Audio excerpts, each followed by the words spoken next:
Salut Lison, comment tu vas?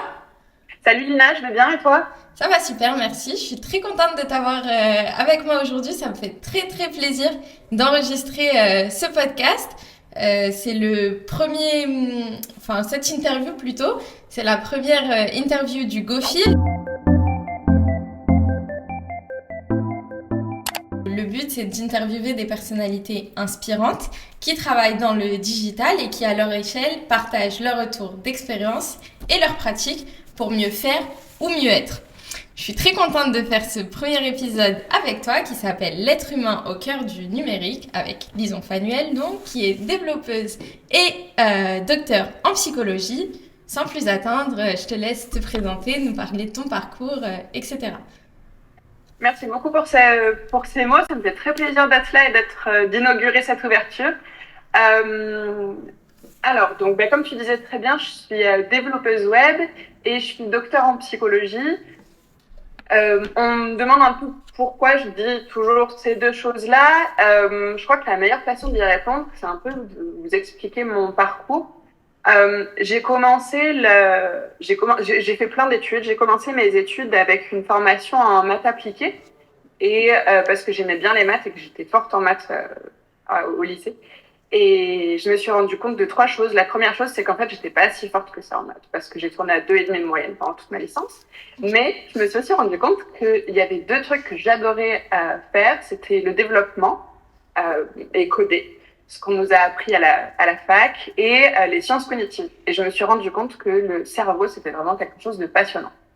Du coup, après ma licence en maths appliquées, j'ai enchaîné avec une deuxième licence en psycho, un master en psycho et puis un doctorat en psychologie. Et à chaque fois, je me suis spécialisée sur la psychologie cognitive. Donc, c'est la partie de la psychologie qui est la plus scientifique et qui va s'intéresser au fonctionnement de l'humain, parfois en relation avec le fonctionnement du cerveau. Une fois que j'ai fini ma thèse, j'ai continué à enseigner à l'université de psychologie et surtout, je suis allée enseigner à la fac d'informatique, à la fac d'informatique de Paris-Descartes, donc à l'IUT. Je vais donner des cours de psycho à des étudiants à l'IUT d'informatique. Et je me suis rendu compte que finalement, il y avait déjà des choses qui allaient plutôt bien ensemble. Ce qui était particulièrement intéressant pour moi, qui avait déjà eu ce premier goût du code avant. Mais là, je découvrais qu'on pouvait vraiment nouer des liens entre les deux disciplines. Et puis, euh, et puis, pour différentes raisons, au bout de quelques années de recherche en neurosciences, j'ai décidé d'arrêter de quitter l'université pour différentes raisons professionnelles et personnelles. Et, euh, et là, je me suis remise en question. Je me suis demandé qu'est-ce que je voudrais faire maintenant. Et ce que je voudrais faire maintenant, c'était garder deux choses qui sont super importantes pour moi, la psychologie et le code. Puisque pendant tout mon doctorat, en fait, j'utilisais le code en Python pour créer des expériences, analyser des données, etc. Et c'était vraiment quelque chose que j'aimais beaucoup faire. Et donc, c'est à ce moment-là que j'ai décidé de me former à la programmation, reprendre mes bases en HTML, CSS et puis continuer un peu vers du JavaScript, ce qui n'était pas trop difficile vu que j'avais déjà pas mal de bagages en algorithmique, en Python, etc. Euh, et de me lancer, de créer mon entreprise de développement web. Euh, il y a bientôt un an maintenant, dans 5 jours, ça fera un an que j'ai créé mon entreprise. Ah, trop cool, bientôt l'anniversaire, c'est sympa. Ok, c'est très intéressant de voir ton parcours, ton approche. Ce qui me plaît aussi, c'est que tu as l'air de travailler beaucoup par passion. Donc c'est cool que tu aies pu suivre aussi tes envies effectuer ce petit changement d'orientation. Est-ce que tu peux m'expliquer aujourd'hui comment la psychologie, elle a influencé ton approche du développement web? Euh, alors, comment ça a influencé mon approche du développement web? La première chose, c'est que quand j'ai quitté l'université et quand je suis venue au développement, pour moi, ce qui était super important à garder, c'était cette dimension humaine qu'on avait en psychologie, parce que finalement, si je suis spécialiste d'une chose, c'est de l'être humain et de son fonctionnement.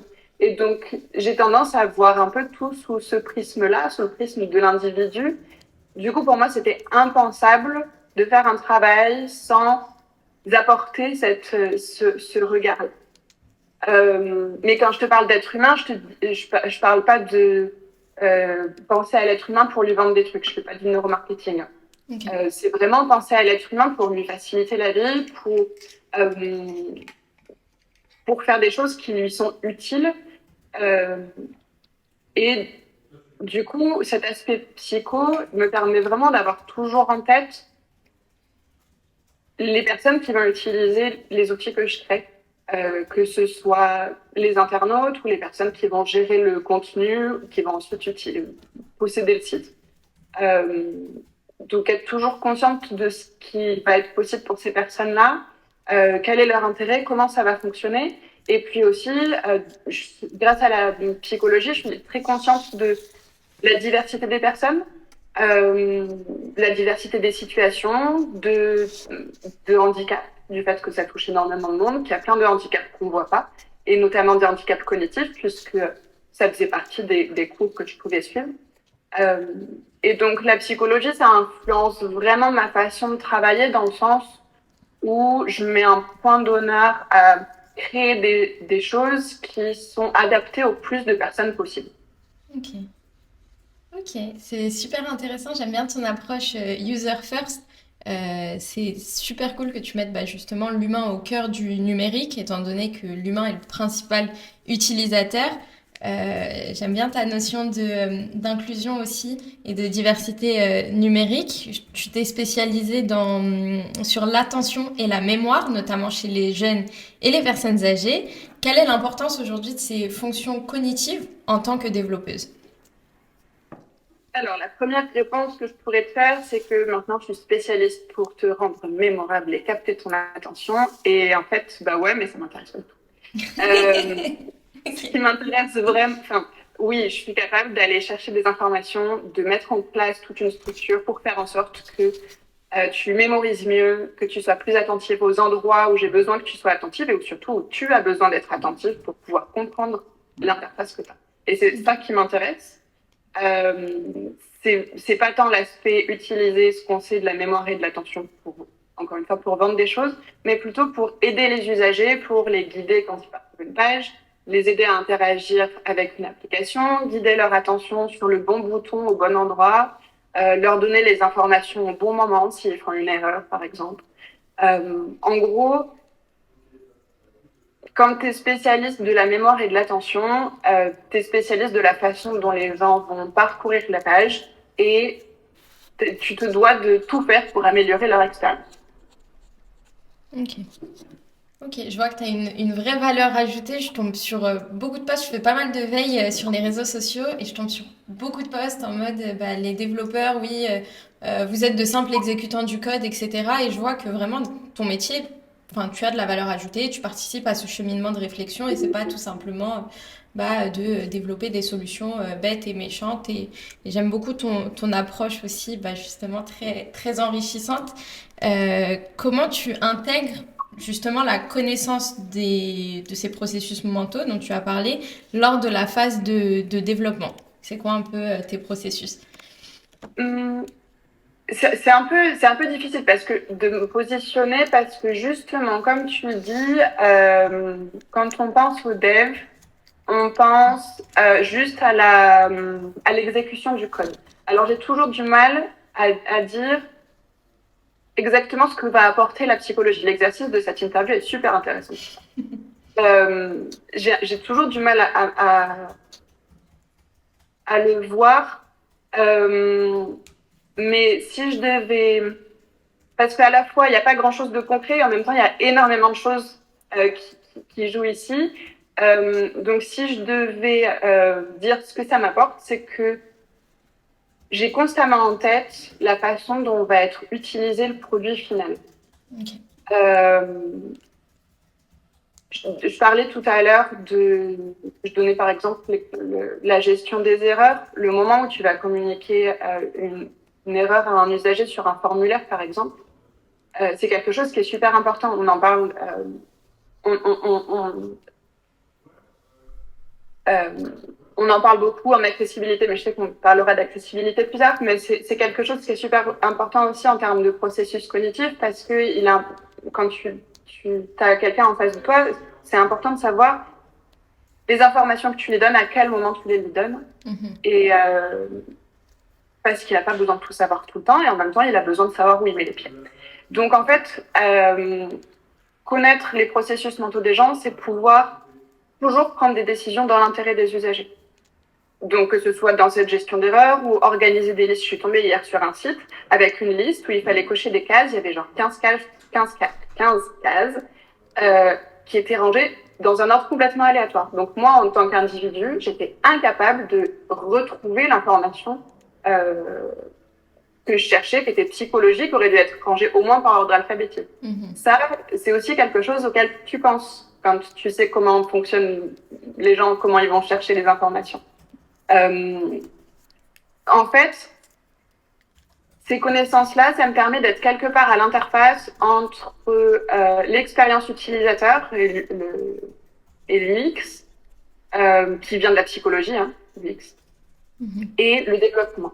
Donc, j'ai un peu ces deux casquettes, sans être spécialiste de l'UX, parce que je suis plus spécialiste de la psychologie, mais j'ai un peu ces deux casquettes et je suis un peu à l'interface entre ces deux domaines. Et comme tu dis, c'est ça qui fait une vraie valeur ajoutée, je crois, de ces connaissances-là en psychologie. Oui, tu avais un peu de mal au début, tu m'as dit, à répondre à la question, mais je trouve que tu te débrouilles bien parce que c'est des éléments qui sont importants déjà sur la hiérarchisation sur le site internet. C'est là où tu vas pouvoir justement intégrer tes éléments de psychologie sur quel est mon but, comment mon utilisateur réagit, etc. Donc je trouve que c'est très enrichissant d'avoir cette double casquette un peu UX, développeuse et psychologue. C'est cool. Ça permet aussi de communiquer super efficacement avec les gens qui font du design, de l'UX, etc. et de comprendre ce qu'ils veulent dire, même si c'est pas forcément une spécialité. Ok, ouais, mais c'est un gros avantage parce que du coup, tu peux communiquer un peu plus, de meilleure manière, de façon un peu plus optimale avec les différents pôles et ça doit être d'une grande aide au quotidien.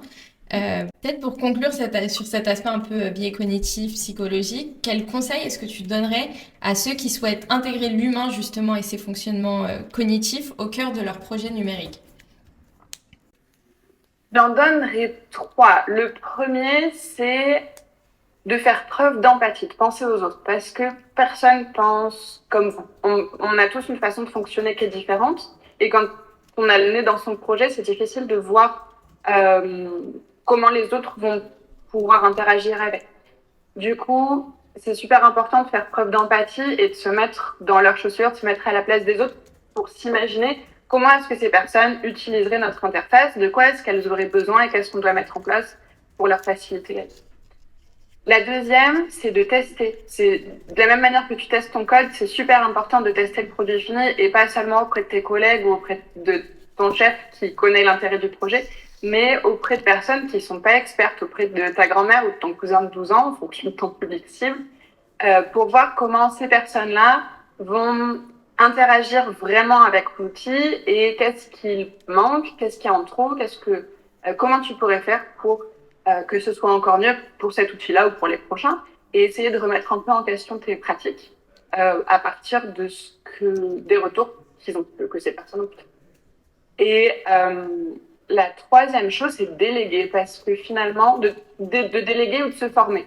Parce que finalement, cette expertise du fonctionnement humain, c'est une expertise à part entière. Comme j'ai un doctorat, j'ai 8 ans d'études dans ce domaine. Quand les UX en général, c'est des sorties de master, donc licence plus master en psychologie. Ça suffit pas de savoir de lire des choses sur les réseaux sociaux, surtout qu'on lit beaucoup d'erreurs, mais c'est super important de faire appel à des gens qui sont spécialistes de ce domaine dans certaines situations. Parfois, juste des connaissances de base suffisent. Mais si on veut aller plus loin, c'est super important de déléguer, notamment aux personnes qui travaillent dans l'UX qui sont expertes de cette question. Effectivement, oui, c'est parfois plus pertinent justement de déléguer, de faire appel à des gens qui maîtrisent aussi leur sujet pour avoir une approche assez complémentaire aussi. Ce qui résonne beaucoup en moi, c'est l'aspect empathique de ta démarche, toujours se mettre à la place de l'autre, essayer de réfléchir différemment pour proposer des solutions adaptées à un peu tout le monde. Et ça, c'est une transition parfaite sur le deuxième volet de cette interview, justement, concernant l'accessibilité numérique et le numérique responsable. J'ai vu que tu te définissais comme développeuse web éthique, donc c'est des sujets qui te parlent beaucoup. Commençons par mettre les bases. Qu'est-ce que tu entends par accessibilité numérique? Quand on parle de l'accessibilité, la première chose qui vient en tête, c'est le handicap. On pense souvent aux personnes en situation de handicap. Je trouve ça très important d'intégrer les personnes en situation de handicap dans nos réflexions, mais j'aime une définition de l'accessibilité qui va plus loin et qui est plus universelle. J'aime bien parler d'accessibilité universelle.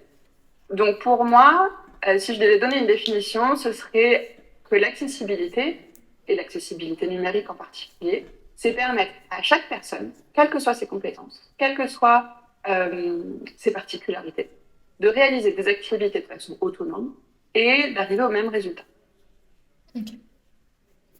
Donc là, tu vois, je gomme la notion de handicap parce que ça va plus loin. Ça inclut les personnes qui sont en situation de handicap, mais c'est aussi n'importe quelle autre personne, comme toi et moi, qui peuvent avoir un fonctionnement un peu particulier, qui peuvent être en situation de handicap à certains moments. Je ne sais pas si tu as déjà rempli ta fiche d'impôt en ligne. Enfin, clairement, moi, je suis en situation de handicap face à ce site des impôts. Effectivement. Un site accessible, c'est aussi ça, même pour moi qui suis experte du numérique. Ok, du coup c'est bien parce que tu sors aussi de ce contexte un peu limité. L'accessibilité numérique, ça va beaucoup plus loin que le handicap et ça prend aussi beaucoup d'autres formes comme les troubles de l'attention, des choses un peu plus différentes, on va dire. C'est un handicap invisible, le trouble de l'attention. Oui. Mais oui, c'est un truc que j'inclus aussi. Ok. Et quel a été ton cheminement, un peu ton parcours vers l'accessibilité numérique? Comme je te disais au début, quand j'ai décidé de switcher, de passer de l'université et de la recherche en psycho au développement web, j'avais envie de garder quelque chose de fort qui était important pour moi et qui était l'humain.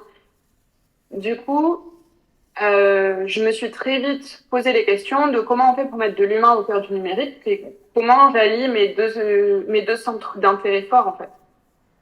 Et puis je suis consciente, je connais l'exemple du site des impôts, mais je suis consciente qu'il y a plein d'interfaces qui sont difficiles d'accès pour différents types de personnes et qu'il y a plein de gens qui ont du mal avec le numérique. Quand je me suis intéressée à l'accessibilité au début, ça me plaisait pas du tout parce que pour moi l'accessibilité c'était être aux normes, c'était afficher la conformité sur son site et ça avait pas grand intérêt. C'était juste un truc réglementaire et moi, c'était pas suffisant pour moi. Okay. Et en continuant à fouiller, en discutant avec différentes personnes, j'ai découvert cette notion d'accessibilité universaliste, de design inclusif et je me suis rendu compte que l'accessibilité, tu pouvais un peu choisir comment tu allais le faire et tu pouvais le faire mieux que juste pour être aux normes et juste pour être conforme. Du coup, pour moi, à ce moment-là, l'accessibilité numérique, c'est devenu un moyen, des méthodes, des outils pour mettre l'humain au cœur du numérique et d'une manière à aller vers plus d'inclusivité, vers un monde du numérique plus inclusif, notamment grâce à ces techniques-là en particulier. Ok, et quelles sont un peu les problématiques et les défis auxquels tu es confrontée aujourd'hui? Clairement, un gros manque de connaissances. Okay. Quand tu dis accessibilité, il y a plein de gens qui ne savent pas ce que c'est déjà, juste qui ne savent pas. Plein d'autres qui ne se rendent pas compte à quel point c'est important. Non, mais moi, ma cible, c'est pas les aveugles, j'ai pas besoin de faire de l'accessibilité. Tu vois. Ouais. Donc, ça, alors, non seulement on est sur de la discrimination vis-à-vis des personnes en situation de handicap qui sont malvoyantes, mais en plus, c'est ultra limité et on ne se rend pas compte à quel point ça touche du monde et à quel point l'accessibilité est importante pour tout le monde. l'autre chose qui me pose problème et sur lequel on manque de connaissances, c'est beaucoup de gens pensent que l'accessibilité, c'est quelque chose de simple. Sur certains aspects, c'est vrai. Quand tu es développeur, quand tu es designer, quand tu as déjà des connaissances, quand tu as déjà une sensibilité, il y a plein de choses qui sont assez faciles à mettre en place en termes d'accessibilité. Et c'est intéressant que ce soit finalement pas si compliqué. Mais il faut pouvoir se poser les bonnes questions, il faut savoir comment faire. Et finalement, c'est une véritable expertise de faire de l'accessibilité. C'est pas juste mettre des contrastes suffisants ou voilà, ou j'ai pas d'autres exemples qui me viennent en tête, mais ou mettre des textes alternatifs sur tes photos. C'est pas juste ça. Il y a les référentiels recensent 106 critères. Pour pouvoir les prendre tous en compte en même temps, tu as besoin de les connaître et de savoir comment les mettre en place. Donc il y a aussi un manque de connaissances sur ces aspects techniques-là. Et enfin, le défi que je rencontre, c'est le manque de connaissances sur qui ça touche en termes de personnes qui travaillent sur les projets numériques. Okay. C'est soit le boulot des devs, soit le boulot des designers. On se dit rarement que c'est le boulot de tout le monde et qu'il faut que tout le monde soit conscient de ces problématiques pour pouvoir construire un vrai projet numérique accessible. Donc voilà, pour moi, il y a clairement un manque de connaissances à tous ces niveaux-là, d'un point de vue des experts du numérique et d'un point jusqu'aux usagers. Et pour résoudre ça, parce que ce qui est important, c'est pas que de pointer les problèmes, c'est aussi de les résoudre. Je pense que ce qu'il faudrait, c'est former. Okay. On ne parle pas d'accessibilité ou peu d'accessibilité dans les écoles ou dans les universités. Il y a peu de formations à côté, ou alors super cher. Et je pense que si on formait davantage de gens et si on sensibilisait davantage de gens, on se porterait un peu mieux sur ce côté-là. Effectivement, et ça touche plusieurs autres domaines, j'ai l'impression aussi. Tu as devancé un peu ma question, tu as pointé le problème. Est-ce que tu aurais des ressources justement à conseiller aujourd'hui pour monter en compétence sur ce sujet-là? Ouais, je n'avais pas prévu, mais il est toujours sur mon bureau. C'est drôle, nous on a The Software Craftsman ici aussi. Pareil, il y a des livres, The Software Craftsman. Ah oui. Pareil, des livres comme ça qu'il faut avoir toujours à côté de soi. J'adore le tien. Donc c'est accessibilité web, normes et bonnes pratiques pour des sites plus accessibles de Harmonie Altiné. C'est un peu ma bible, c'est-à-dire que dès que j'ai un problème, je vais m'y référer pour savoir comment le régler. Ok. Je t'en présente trois. Don't Make Me Think de Steve Trugg, qu'on présente plus vraiment, mais ça c'est plutôt sur des aspects de design. Mais en gros, t'as pas envie que les gens qui parcourent ton interface réfléchissent, parce que plus ils réfléchissent et plus ils sont perdus. Donc c'est plein d'astuces pour fluidifier le parcours et faciliter la vie des gens, pour qu'ils arrêtent de réfléchir et plutôt qu'ils réfléchissent à des choses qui sont intéressantes plutôt que juste naviguer dans ton site. Et le petit dernier que je viens de recevoir, que j'ai pas encore eu le temps de lire, mais qui va être pas mal, je pense, c'est 35 bonnes pratiques en UX design, les fondamentaux de la typologie numérique. C'est la 2e édition, c'est le livre d'Antoine Lefebvre qui l'a écrit. Et de ce que j'ai pu en voir pour l'instant, c'est plein d'astuces, à la fois théoriques et comment mettre en pratique. Théorique sur la psychologie et pratique sur comment le mettre en place dans ton site. Ok, merci beaucoup pour tes ressources. Je sais que tu passes souvent sur LinkedIn, donc j'ai hâte d'avoir ton retour aussi sur le dernier livre et j'irai regarder aussi par moi-même. C'est cool que tu aies pu proposer ça. Toujours sous la main en plus, on voit que c'est important pour toi. Ok, ça a été très clair. Maintenant, donc on a parlé pas mal d'accessibilité numérique. J'aimerais faire le pont aussi avec le numérique responsable, parce que c'est quelque chose qui nous tient beaucoup à cœur chez GoMind. Notre philosophie, c'est d'agir avec l'esprit éveillé. Ça passe par 3 aspects, dont l'aspect environnemental justement, et on essaye d'encourager plus les développeurs à se former, à se renseigner, à mettre en place des pratiques plus éco-responsables pour notre petite planète. Pourquoi c'est important, selon toi, d'adopter des pratiques plus green, par exemple? Alors pour moi, déjà, l'accessibilité, ça va nécessairement avec un numérique responsable. Ça fait partie des piliers. Le quatrième, tiens. On l'a aussi. Euh, Ça fait partie des piliers ça fait partie des piliers de l'éco-conception. Donc pour moi, c'est impensable de faire l'un sans l'autre en fait. D'un point de vue personnel, l'écologie c'est quelque chose qui est très important pour moi. Une autre des raisons pour laquelle j'ai quitté l'université, c'est que je devais faire 300 km en TGV par jour pour aller travailler et que ça, écologiquement, pour moi, c'était plus soutenable. J'étais dans un conflit cognitif trop important. Et donc, au moment où j'ai changé de métier, j'avais vraiment ce besoin aussi de remettre l'écologie au cœur de mes pratiques. D'une manière plus générale, le numérique, c'est vraiment quelque chose qui est très, très présent parmi nous, on l'utilise tout le temps. Là, par exemple, tu vois, c'est un outil qui est hyper puissant, mais c'est un outil qui consomme énormément, qui est aussi vecteur de pas mal de discrimination et d'inégalité. Donc, pour moi, avoir une approche responsable, c'est respecter la planète et les gens qui vivent sur cette planète. Et c'est nécessaire pour pouvoir limiter notre empreinte et si on peut avoir un impact positif sur notre environnement. Je sais pas si ça répond à ta question. Oui, ça répond à ma question. Je comprends pourquoi c'est important pour toi et ça vient souvent justement d'une cause un peu personnelle. C'est un choix de vie en fin de compte et c'est très valorisant de pouvoir aussi être en accord sur son aspect professionnel là-dessus. Est-ce que tu aurais des pratiques que tu pourrais recommander concernant le numérique responsable? Ouais. En fait, finalement, ce que tu retrouves, je te disais tout à l'heure, ça se rapproche beaucoup, l'accessibilité et l'éco-conception. Je suis plus formée en accessibilité qu'en éco-conception, mais un truc qui est hyper important, et dans les deux cas, c'est la simplicité. Okay. C'est d'aller à l'essentiel, c'est de se débarrasser du superflu. C'est hyper important d'un point de vue accessibilité, d'un point de vue humain, parce que nos capacités à traiter les informations sont limitées et que moins tu as d'informations sur une page, plus c'est facile de comprendre de quoi il s'agit.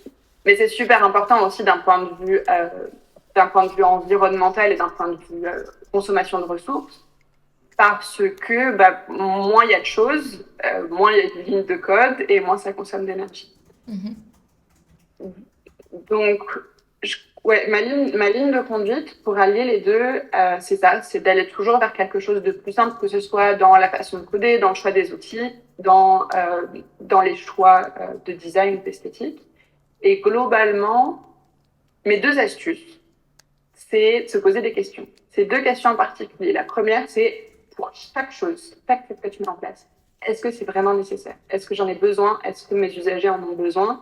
Est-ce que cette animation-là, elle est vraiment pertinente? Est-ce que j'ai vraiment besoin d'avoir une interface d'administration sur WordPress pour gérer une page statique? Tu vas prendre des décisions en fonction de ça. Si c'est pas nécessaire, tu enlèves. Si tu te demandes si c'est peut-être nécessaire, c'est que c'est pas nécessaire, tu enlèves. Donc c'est vraiment un choix drastique de virer tout ce qui est pas essentiel à ton code. La deuxième question, qui est un peu le deuxième côté de cette pièce, c'est est-ce que c'est suffisant? Et ça, c'est plutôt la question qui permet d'aller vers plus d'accessibilité. C'est est-ce que ce que j'ai codé, c'est suffisant pour que pour les gens qui vont pas voir la vidéo? Est-ce que c'est suffisant pour les gens qui sont pas capables d'utiliser une souris? Est-ce que c'est suffisant pour que tout le monde puisse comprendre là où il faut cliquer pour envoyer le formulaire? Et donc, ça, en se posant cette question-là, pareil, à chaque fois, sur chaque ligne de code pour gérer les erreurs aussi, tu vois, c'est ça qui va te permettre d'aller vers quelque chose de meilleure qualité et une interface plus accessible. D'accord. Merci, c'est très clair. Ça me fait penser à beaucoup de choses aussi. Il y a plein de liens qui se sont faits dans ma tête sur ce que tu dis. Je trouve que c'est des conseils qui sont pratiques. C'est des choses qu'on peut mettre en place dans son quotidien dès maintenant. Donc ça permet aussi de travailler de manière plus responsable et ça conforte aussi l'idée que les bonnes pratiques de développement, par exemple, de coding, ont des avantages qui sont nombreux sur l'aspect faire simple. Ça te permet d'avoir un meilleur travail d'équipe parce que d'autres développeurs vont pouvoir comprendre ton code plus facilement. Ça va te permettre aussi d'optimiser des ressources. Donc là, ça va être un impact écologique. Et en termes de performance aussi du produit, ça te permettra de développer un produit ou un site internet qui est beaucoup plus efficace aussi. Donc je pense que c'est très important aussi de mentionner tous ces avantages-là parce que on voit souvent le numérique responsable comme une contrainte. Ça n'en est pas une, c'est un plus et un plus. Donc, Ouais, je suis très d'accord avec toi. Et j'irais même plus loin, quand tu mets des contraintes, ça permet plus de créativité.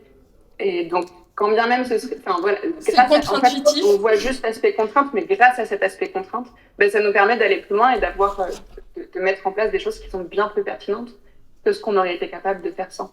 Effectivement. Donc, je suis d'accord avec toi. Ma petite question de fin, s'il n'y avait qu'une chose à retenir de cet épisode, c'est assez complexe comme question, quel est le message que tu aimerais faire passer? J'ai le droit d'en donner plusieurs? On peut dire que oui. Je vais faire des liens, comme ça, ce sera une grosse chose. Ok, ça marche. La première chose, je crois, c'est un peu un coup de gueule que j'ai envie de passer. J'en ai marre qu'on parle de centrer sur l'humain pour rien dire. Je l'ai déjà évoqué plus tôt. Je lis tellement de fois, je fais un site centré sur l'humain ou une application centrée sur l'humain pour dire je vais vendre ou manipuler les gens. Je trouve ça tellement dommage de restreindre nos connaissances sur l'humain à ça, alors qu'en vrai, on peut juste aider les gens en ayant ces connaissances-là.